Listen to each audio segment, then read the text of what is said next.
하이델베르그 요리문답 제2부입니다. 사람의 구원에 관하여 12문. 하나님의 의로운 심판으로 말미암아 우리가 이 땅에서 또한 영원토록 형벌을 받아야 마땅하다면 우리가 그 형벌을 피하고 다시 하나님의 은혜를 받을 수 있는 길은 없습니까? 답. 하나님께서는 그의 공의가 만족되기를 원하십니다. 그러므로 우리는 우리 스스로든 다른 일을 통해서든 그것을 완전히 만족시켜야 합니다. 해설.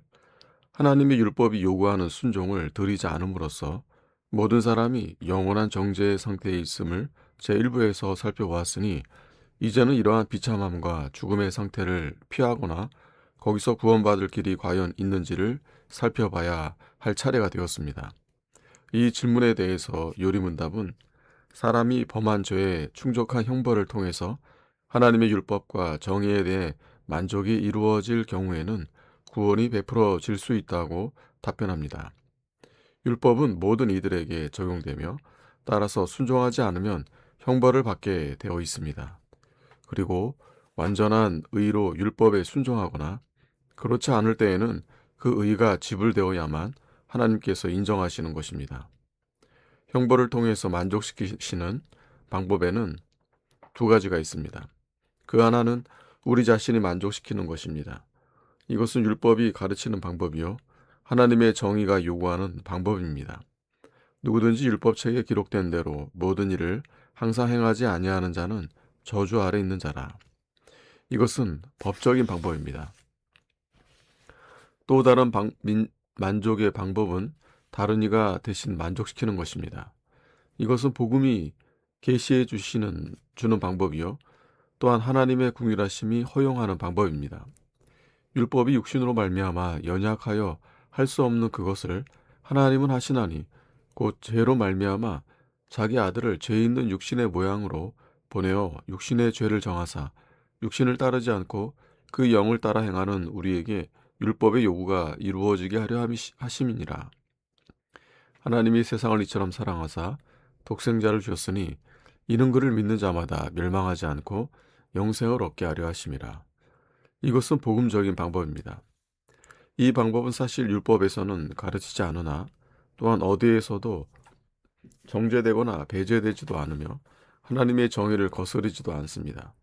왜냐하면 사람의 편에서 자신의 불순종에 대해 충족한 형벌을 받음으로써 만족이 이루어지기만 하면 율법이 만족하며 또한 그 당사자를 자유롭게 하며 사랑으로 받아들일 것을 하나님의 정의가 요구하기 때문입니다. 이것이 내용의 핵심이요 골자입니다. 이 질문에서 가르치는 것은 두 가지입니다. 이 구원이 과연 가능한가 하는 것과 그것이 어떻게 이루어지느냐 하는 것이 그것입니다. 이 점들을 잘 이해하기 위해서 다음의 점들을 살펴보기로 하겠습니다. 첫째, 사람의 구원이란 무엇인가? 구원이라는 단어는 상대적입니다. 구원이란 예컨대 포로 상태로부터 자유의 상태로 구원하듯이 어떤 상태로부터 어떤 상태로 바꾸는 것입니다. 모든 사람이 본성적으로 죄와 사탄과 사망의 종으로 사람의 구원을 이해하고자 할 때 현재 사람의 비참함이 어떠한가를 생각하는 것보다 더 나은 것이 없습니다. 사람의 비참함은 첫째로 원시의의 상실과 타고나는 부패 혹은 죄에 있으며 둘째로 죄에 대한 형벌에 있습니다. 그러므로 이런 비참함으로부터 구원받는다는 것은 첫째로 죄의 용서와 죄의 제거 그리고 잃어버린 원시의의 회복이며 둘째로 모두 형벌과 비참함으로부터 해방입니다. 그런데 사람의 비참함의 두 부분, 죄와 죽음이 있듯이 사람의 구원에도 두 부분이 있으니 곧 죄로부터의 구원과 죽음으로부터의 구원이 그것입니다. 죄로부터의 구원에는 죄를 용서하여 죄가 우리에게 전가되지 않도록 하는 것과 또한 우리의 본성을 새롭게 함으로써 죄를 제거하여 그것이 우리를 지배하지 못하도록 하는 것이 포함됩니다. 죽음으로부터의 구원은 절망과 하나님의 진노에 대한 두려움으로부터의 구원이며 금생의 재난들과 비참함으로부터의 구원이요 또한 육신적인 죽음과 영적인 죽음으로부터의 구원이기도 합니다. 이런 사실들을 볼 때 사람의 구원에 대해서 우리가 무엇을 깨달아야 할 것인가 하는 것을 쉽게 알 수 있습니다. 사람의 구원은 타락으로 인하여 사람에게 드리워진 죄와 죽음의 모든 비참함으로부터의 완전한 구출에 있으며, 또한 그리스도로 말미암아 의와 거룩함과 생명과 영원한 복락을 완전히 회복하는 데 있습니다. 이러한 구원은 모든 신실한 자들에게 금생에서 시작되며 또한 내생에서 완전히 실현되는 것입니다. 둘째, 그런 구원이 과연 가능한가? 타락의 황폐함으로부터 사람을 구원해내는 일이 가능했다는 것은 다음과 같은 점들에서 추정해낼 수 있습니다. 첫째, 하나님의 무한하신 선하심과 긍휼하심이 온 인류 전체가 영원토록 멸망하도록 내버려 두지 않을 것입니다. 둘째, 하나님께 오리 없는 지혜가 있으므로 우리는 그가 인류를 향하여 긍휼하심을 드러내시면서도 그의 정의를 손상시키지 않는 방법을 얼마든지 도모하실 수 있을 것임을 기대하게 됩니다. 셋째, 하나님의 권능을 생각해도 무로부터 사람을 자신의 형상대로 창조하신 그가 사람을 타락의 패망 그리고 죄와 죽음에서 구원하실 수 있다는 결론에 이르게 됩니다. 그러므로 사람의 구원 가능성을 부인한다는 것은 곧 하나님의 선하심, 지혜, 권능을 부인하는 것과 같습니다. 그러나 하나님께는 결코 부족함이 없는 지혜와 선하심과 권능이 있는 것입니다. 여호와는 죽이기도 하시고 살리기도 하시며 사망에서 벗어남은 주 여호와로 말미암았거니와. 그러나 우리는 구체적으로 다음과 같은 질문들을 생각해야 됩니다. 이 구원이 가능하다는 것을 무엇을 근거로 해서 하는가? 하나님의 말씀이 없이 인간의 이성만으로도 이 지식에 도달할 수 있는가? 아담은 타락 이후 과연 그 구원을 알 수 있었고 그것을 소망할 수 있었는가? 우리의 구원이 가능했다는 것은 사건 그 자체로부터와 복음으로부터 혹은 하나님께서 베푸신 계시로부터 알 수 있습니다. 그러나 인간의 이성 그 자체만으로는 이 구원에 대해서나 그 구원이 이루어지는 방식에 대해서 아무것도 알 수 없습니다. 그러나 그 구원이 전혀 불가능하다고는 생각하지 않을 수도 있을 것입니다. 사람 같은 영광스러운 피조물이 영원한 비참함에 의해서 창조되었다고 보는 것도 그럴듯하지 않고, 또한 하나님께서 절대로 이행할 수 없는 율법을 주셨으리라고 생각할 수도 없으니 말입니다. 이 두 가지 논지들은 그 자체가 매우 강력하지만 인간의 이성이 부패하여 있으므로 그것들에 동의하지 않는 것입니다. 그러므로 교회 바깥에 있어서 복음에 대해 무지한 자들이 구원에 대한 지식이나 소망을 가질 수 없듯이 타락 이후 특별한 약속과 계시가 없는 상태에 있던 아담도 그 자신의 이성을 발휘하는 것만으로는 그 구원에 대해서 알거나 소망을 가질 수가 없었을 것입니다. 일단 죄를 범한 다음에는 사람의 정신은 죄를 벌하지 않은 채 내버려 두지 않는 하나님의 처절한 정의와 또한 내가 먹는 날에는 반드시 죽으리라고 선언한 하나님의 불변하는 진리 이외에는 생각할 수가 없었습니다. 죄인이 영원토록 멸망함으로써 하나님이 이 정의와 진리를 만족시켜야 한다는 것을 아담은 너무나 잘 알고 있었고, 따라서 그는 자신의 경우에 구원에 대한 소망을 가질 수가 없었던 것입니다. 어쩌면 하나님의 정의와 진리에 대해 어떤 식으로든 보상이 이루어질 수만 있다면 구원이 베풀어질 수 있다고 생각했을지도 모릅니다. 그러나 그는 그런 것을 소망할 수도 없었고 그 보상을 이룰 방법도 생각할 수가 없었습니다. 그렇습니다. 천사들조차도 결코 이런 구원의 방법을 고안해낼 수 없었습니다. 하나님께서 그의 무한한 지혜와 선하심으로 그 방법을 마련하셔서 복음을 통해서 알게 하지 않으셨다면 그 누구도 알 수 없는 것이었습니다. 그런데 어떤 이들은 이에 대해서 다음과 같은 반론을 제기합니다. 곧 만일 하나님의 정의와 진리로 인하여 아담에게 구원이 불가능해 보였다면 지금도 역시 불가능해 보일 것입니다. 하나님의 정의와 진리를 범하는 일은 과거 그때나 지금이나 마찬가지로 일어날 수가 없기 때문입니다. 그런데 죄인이 형벌을 피한다는 것은 하나님의 이러한 속성을 범하는 것입니다. 이에 대하여 우리는 다음과 같이 답변합니다. 만일 죄인이 자신이 범한 죄에 대해 충족한 보상을 하지도 않고 그냥 형벌을 피하는 일이 있다면 이것은 과연 하나님의 정의와 진리를 범하는 일이 될 것입니다. 아담이 만일 이 문제에 대해 만족스러운 해결을 보았더라면 구원에 대한 소망을 충분히 가졌을 것입니다. 동시에 하나님의 본성과 그의 무한한 선하심과 지혜와 권능, 그리고 그가 사람을 창조하신 목적을 생각했더라면 또한 사람처럼 영원한 비참함을 견딜 고귀한 능력을 지닌 존재를 창조하는 일이 지극히 지혜로우시고 선하시면 권능이 충만하신 하나님의 성품에 어긋나는 일이 아니라는 것을 생각했더라면, 혹은 그가 사람이 결코 완전히 순종할 수 없는 그런 법을 사람에게 주시지 않으시리라는 것을 생각했더라면 구원에 대한 소망을 가질 충분한 이유가 그에게 있었을 것입니다. 그러나 이미 언급한 바와 같이 복음이 공포되기 전에는 그가 그런 식의 소망을 가질 수가 없었습니다. 아담은 물론 다른 어떠한 피조물도 하나님의 정의와 조화를 이루게끔 형벌을 피하는 방법을 볼 수도 고안할 수도 없었으며, 또한 하나님께서 그의 아들을 통하여 계시하지 않으셨다면 어느 누구도 피할 길을 생각할 수가 없었을 것입니다. 자, 지금까지 말한 내용의 골자는 바로 이것입니다.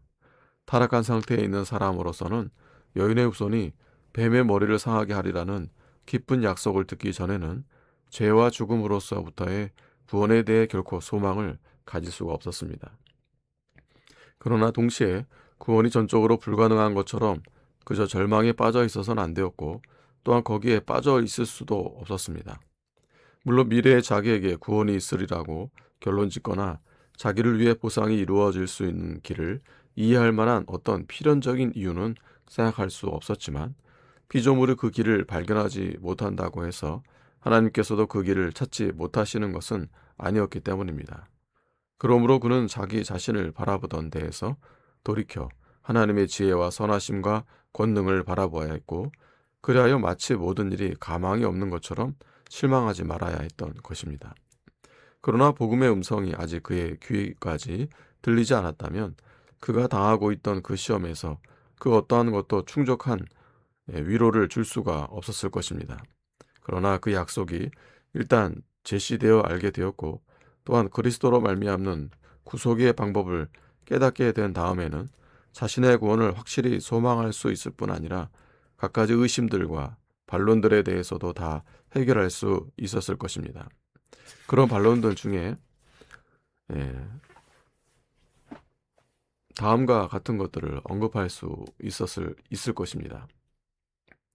영원한 정죄를 받아 마땅한 자들이 형벌을 받지 않은 채로 있는 것을 하나님의 정의가 용납하지 않는다. 우리는 모두 영원한 정죄를 받아 마땅한 자들이다. 그러므로 하나님의 정의 때문에 우리의 구원은 불가능하다.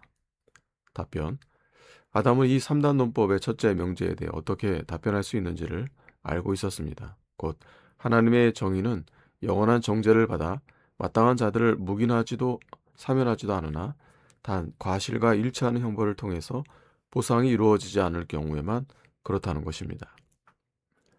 둘째, 하나님의 정의가 요구하고 그의 진리가 경고하는 바를 이행하지 않을 때에는 그 정의와 진리 모두를 범하는 것이 된다. 그런데 만일 영원한 형벌과 죽음이 사람에게 가해지지 않는다면 그것은 하나님의 정의가 요구하고 또한 그의 진리가 경고하는 그것이 시행되지 않는 것이다. 그러므로 사람이 형벌을 받지 않는 이상 그 둘을 범하는 것이 되는데 이것은 불가능한 일이다. 답변: 여기서도 아담은 죄인 자신에게나 혹은 그 죄인을 대신하는 대리자에게나 형벌이 전혀 가해지지 않았을 경우에만 소전제가 성립한다는 것을 보았습니다. 그러나 하나님께서 그에게 계시하신 약속을 통해서 그는 여자의 후손인 그리스도께서 사람의 대리자가 되어 뱀의 머리를 상하게 하시리라는 사실을 접하게 되었던 것입니다. 셋째, 하나님의 불변하는 진리와 정의가 요구하는 것은 필연적이며 변경이 불가능하다. 그런데 하나님의 불변하는 진리와 정의는 죄인이 영원한 형벌을 당할 것을 요구한다. 그러므로 죄인이 배척당하는 것이 필연적이며 불변의 사실이다. 답변: 그는 또한 이 반론의 주 전제에 대한 답변도 보았습니다. 곧 하나님의 정의가 절대적으로 요구하는 것은 불변하지만 그 정의가 조건적으로 요구하는 것은, 즉 범죄자 자신의 영원한 형벌이나 그리스도를 통한 보상이나 둘 중에 하나를 요구하는 것은 그렇지 않다는 것입니다. 네 번째, 피할 능력이 우리에게 없는 일은 우리에게는 불가능한 일이다. 우리는 죄와 죽음을 피할 능력이 없다. 그러므로 우리가 이 악들을 피하는 일은 불가능하다. 답변: 여기서도 아담은 이런 악들에서 피하는 일이 불가능해지는 것은 오로지 하나님께서 구원의 길을 알지 못하시거나 혹은 계시하지 않으셔서 인간의 이성이 모든 피조물들이 그 길을 알지도 못하고 또한 그 길을 발견하지 못했을 경우에만 해당된다는 것을 알고 있었습니다. 아담에게는 여자의 후손이 뱀의 머리를 상하게 하리라는 약속이 주어져 있었으므로 이런 비슷한 반론들을 얼마든지 거부하고 극복할 수 있었습니다. 그러나 오늘날 우리는 아담보다도 이런 난점들을 해결하는 길을 훨씬 더 명확하게 이해하고 있습니다. 복음과 그 사건 자체로부터 또한 우리 자신의 의식으로부터 사람의 구원이 가능할 뿐 아니라 아담 자신이 바라본 것처럼 미래의 어느 시점에 일어나리라는 것만이 아니라 그 일이 그리스도로 말미암아 이미 성취되었다는 것을 알고 있기 때문입니다. 그러므로 하나님께서는 사람의 구원이 가능하며 또한 언제나 가능했던 것입니다. 세 번째, 그 구원이 과연 필연적이며 또한 확실한가? 하나님께서는 사람을 죄의 비참함에서 구원하셔야 할 의무가 조금도 없으셨고 모든 사람들을 죽음 가운데 내버려 두시고 아무도 구원하지 않으실 자유가 있으셨습니다. 왜냐하면 누가 주께 먼저 드려서 갚으심을 받겠느냐? 그러나 사람의 구원이 필연적이었고 지금도 필연적이라고 말하는 것이 올바를 것입니다. 필연적이라는 용어가 절대적인 필연성이 아니라 조건적인 필연성을 의미한다면 그럴 것입니다. 이는 다음의 사실들에서 입증됩니다. 하나님께서 지극히 자유롭게 또한 불변하도록 그것을 작정하셨고 또한 제시하셨기 때문입니다. 그가 그 거짓말을 하신다는 거나 속임을 당하신다는 것은 불가능한 일입니다. 또 하나님께서는 사람에게 영원토록 찬송과 영광을 받기를 바라시기 때문입니다. 또 하나님께서 그의 아들을 세상에 헛되이 보내신 것도 아니요 또한 그리스도께서 헛되이 죽으신 것도 아니기 때문입니다.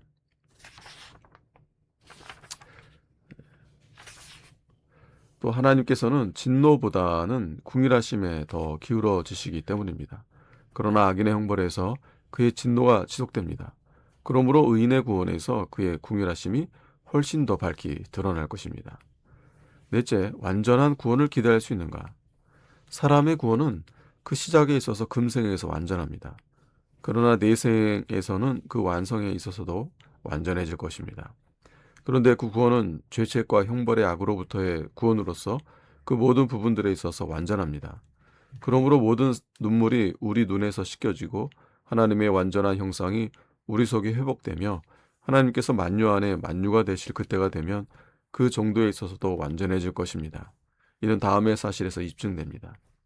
하나님께서는 우리를 부분적으로만 구원하는 것이 아니고 완전하게 구원하시고 사랑하시기 때문입니다. 그 아들 예수의 피가 우리를 모든 죄에서 깨끗하게 하실 것이요. 또 하나님께서는 악인을 극심하게 벌하실 것이며 그리하여 이 형벌들로서 그의 정의를 충족히 만족시키실 것이기 때문입니다. 그러므로 경건한 자들을 구원하시는 하나님의 역사도 완전할 것입니다. 그는 진노보다는 긍휼로 더 기우시는 분이시기 때문입니다. 그리스도의 구원의 운덕은 아담의 죄를 완전히 보상해 줍니다. 그러나 그가 만일 우리를 완전히 구원하지 못하셨다면 그의 은택이 불완전한 것이 될 것입니다. 우리가 아담 안에서 모든 의의와 구원을 상실했기 때문입니다. 그러므로 우리는 그리스도 안에서 완전한 구원을 기대합니다. 그러나 앞에서 살펴본 바와 같이 그 구원은 점진적으로 완성됩니다. 금생에서도 그 구원은 완전합니다. 그리고 부활 시에는 그것이 더 완전해질 것이고 영화롭게 될 때에는 가장 완전해질 것입니다. 다섯 번째, 그 구원이 어떻게 이루어지는가? 지금까지 말씀한 그 구원은 다음과 같은 방식으로 이루어집니다. 첫째, 죄에 대한 완전하고도 충족한 보상을 통해서 죄로 인하여 부과되는 형벌이 영원한 형벌과 동등할 때 그것에 대한 보상이 이루어지는 것입니다. 둘째, 죄를 제거하고 우리의 본성을 새롭게 함으로써 이는 우리가 상실한 상태에 있는 의와 하나님의 형상을 우리 속에 회복시킴으로써 혹은 우리의 본성을 완전히 중생케 함으로써 이루어집니다. 율법에 대해서는 순종 아니면 형벌 외에는 없습니다. 그러나 순종을 통해서는 보상이 이루어질 수가 없습니다. 우리의 과거의 순종은 이미 손상되어 버렸고 그 이후에 오는 순종도 과거의 과실들에 대해 보상할 수가 없기 때문입니다. 우리는 매 순간마다 율법의 정확한 순종을 행해야 할 의무를 지고 있습니다. 그러므로 한 번이라도 순종이 손상되면 내가 먹는 날에는 반드시 죽으리라는 경고에 따라 형벌 이외에는 그것을 보상할 길이 없게 됩니다. 그러나 충족한 형벌을 당하여 율법을 만족시키면 하나님께서 화목되시고 구원이 가능해지는 것입니다. 이와 마찬가지로 죄를 제거하고 우리의 본성을 새롭게 하는 일도 필수적입니다. 왜냐하면 하나님께서 이러한 보상을 기꺼이 받아들이시는 것은 우리가 죄를 범하여 하나님을 거역하기를 중단하고 우리의 화목에 대해 하나님께 감사한다는 것을 조건으로 하기 때문입니다. 하나님께서 사랑으로 받아주시기를 바라면서도 죄를 버리기를 바라지 않는다면 그것은 하나님을 조롱하는 것입니다. 그런데 우리의 본성이 새로워지지 않는 이상 우리가 죄를 버리고 죄와 단절하는 것이 불가능한 것입니다. 그러므로 사람의 구원은 이런 방식으로 가능해지는 것입니다. 아멘.